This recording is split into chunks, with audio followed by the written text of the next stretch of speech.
నమస్తే, welcome to our channel. నేను సహస్ర. So ప్రస్తుతం మనతో పాటు కేఏ పాల్ గారు ఉన్నారు. సార్, మీరు అన్నట్టు ప్రవీణ్ ప్రగడాలది హత్యని అనేసి అంత కరాఖండిగా మీరు ఎలా చెప్తున్నారు? అసలు నేను చెప్పడం కాదు, ఇది ఇన్వెస్టిగేటివ్ ప్రైవేట్గా చేసిన వారు లోకల్, ఆయనకి ఇంతకుముందు వచ్చిన థ్రెట్స్, అలాగే ఆ మోటార్ బైక్లో ప్రవీణ్ పగడాల కాదని కనీసం ఒక్కసారైనా ఆయన ముఖం చూపించలేదు, కళ్ళు చూపించలేదు, మాస్క్ తీయకుంటే ఎట్లా తాగింది చూపించలేదు, పడిపోయినప్పుడు ఆయనని చూపించలేదు. సో అది డూప్ అని, ఇదంతా ప్లాన్డ్గా జరిగిందని అందరూ నమ్ముతున్నారు. నాకు చెప్పిన ఫ్రెండ్స్ ఏంటి, ఫ్యామిలీ మెంబర్స్ ఏంటి, రిలేటివ్స్ ఏంటి, అలాగే చూస్తున్న సీసీ ఫుటేజ్లు ఏంటి, ఇవన్నీ ఇది హత్య అనే నేను ఆంధ్రప్రదేశ్ హైకోర్టుకి నమ్మి వెళ్ళాను. సిబిఐ ఎంక్వైరీ అడుగుతున్నాం, లేదంటే సిట్టింగ్ జడ్జితో ఎంక్వైరీ అడుగుతున్నాం.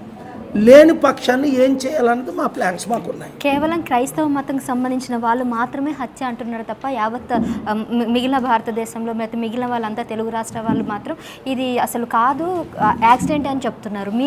మీకు చెప్పారా వాళ్ళు? చాలా మంది, నేను జనరల్గా అందరితో మాట్లాడుతున్నాను.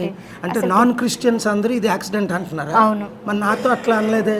99% ప్రజలు ఇది హత్య అని అంటున్నారు. మీరు ఎన్ని ఛానల్లో తీసుకోండి పోల్స్ కిందని 90 నుంచి 95%, పర్సనల్గా అయితే 99% ఇది హత్య అంటున్నారు. సో ఇది మతాల మధ్య మనం గొడవ పెట్టవద్దు. ఇది హత్య అనే జనాలు నమ్ముతున్నారు 90 నుంచి 95%. ఎందుకంటే ప్రవీణ్ పగడాలని చూపించలేదు ఎక్కడన్నా.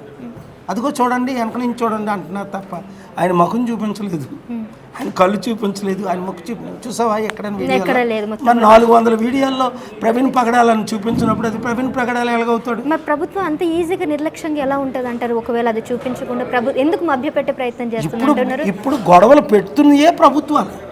ఇప్పుడు మొత్తం వాళ్ళు ఎకనామీలో ఫెయిల్ అయిపోయారు, శాంతి భద్రతలో ఫెయిల్ అయిపోయారు. ఇప్పుడు పెడుతుందే గొడవలు హిందూ ముస్లిం మధ్య, హిందూ క్రిస్టియన్. అందుకే హిందూ ముస్లిం క్రిస్టియన్స్ కలిసి ఉండాలంటే ప్రజాశాంతి పార్టీ గెలవాలి, డాక్టర్ కేఏ పాల్ రావాలి, అందరూ శాంతిగా ఉంటారు, ఇండియా నెంబర్ 1 అవుద్ది. ఈవెన్ అక్కడ కాదు సార్, అక్కడ జరిగినటువంటి పహల్గామ్ దాడిలో కూడా కేవలం హిందూ ముస్లిం గొడవ పెట్టడానికి ఇలాంటి ఇష్యూస్ జరిగాయి అంటారు. అది నేను అంటాను.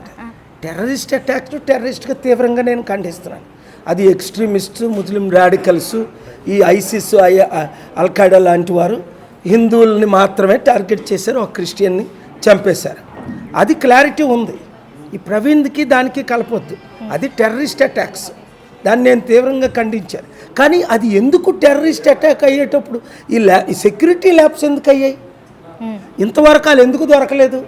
అసలు ఏం జరుగుతుంది అన్నది ఇంటర్నేషనల్ కమ్యూనిటీ వరి. అందుకని నేను ఇండియా పాకిస్తాన్ మధ్య చర్చలు జరపడానికి శాంతి కొరకు జమ్మూ కాశ్మీర్లో అంత నిర్లక్ష్యంగా సెక్యూరిటీ ల్యాబ్స్ ఉండడం కారణం కేవలం కేంద్ర ప్రభుత్వం నిర్లక్ష్యమే అంటారా? అది కేవలం మరి ఉన్నది గవర్నమెంట్కి, మోదీ గవర్నమెంటే కదా, మరి ఎవరి మీద తోస్తాం? ఇది పాకిస్తాన్ మీద తోయం కదా, మన దేశాన్ని మనం కదా కాపాడుకోవాలి. ఇప్పుడు ఇక్కడ టెర్రరిస్ట్ అటాక్లు జరిగాయంటే ఎవరి ద్వారా జరగకుండా చూసుకునే బాధ్యత గవర్నమెంట్కి ఉంది. అలాగని మనం పాకిస్తాన్కి మద్దతు ఇవ్వం కదా. టెర్రరిస్టులు ఎవరితో చేయించారు, పాకిస్తాన్ హస్తం ఏంటి? సిఐఏ ఇన్వెస్టిగేషన్, FBI ఇన్వెస్టిగేషన్ చేయమని నేను డిమాండ్ చేశాను సెనెట్, కాంగ్రెస్ని.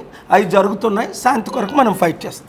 Thank you sir. రైట్, చూసారు కదండి, కేఏ పాల్ గారు చెప్తున్నారు కేవలం ఇది ప్రభుత్వ నిర్లక్ష్యం వల్లనే, ముఖ్యంగా ప్రభుత్వాలే ఇక్కడ హిందూ ముస్లిం క్రిస్టియన్స్ గొడవ పెట్టడానికే ప్రవీణ్ ప్రగడాల ఇష్యూ అంతా కూడా తప్పుదారి పెట్టిస్తున్నారు. హత్యని యాక్సిడెంట్గా ధృవీకరించడానికి ప్రయత్నం చేస్తున్నట్టు కరాఖండిగా చెప్తున్నారు. మరోవైపు కేవలం సెంట్రల్ గవర్నమెంట్ నిర్లక్ష్యం వల్లనే, అది చేస్తున్నటువంటి నిర్లక్ష్యం వల్లనే జమ్మూలో, పహల్గామ్లో దాడులు జరుగుతున్నాయి. ఇటు ముస్లిం హిందువులకు కూడా గొడవలు పెట్టి మొత్తం యావత్ భారతదేశానికి కూడా మొత్తం కూడా గొడవలు పెట్టడానికే ప్రభుత్వాలు కూడా సృష్టిస్తున్నాయి అన్నట్టు కూడా అటు కేంద్ర ప్రభుత్వాన్ని, ఇటు స్టేట్ గవర్నమెంట్ను కూడా ఖచ్చితంగా ప్రశ్నిస్తున్నారు. So OT studio, video journalist వంశీతో సహస్ర, హైదరాబాద్, కేఏ పాల్ ఆఫీస్.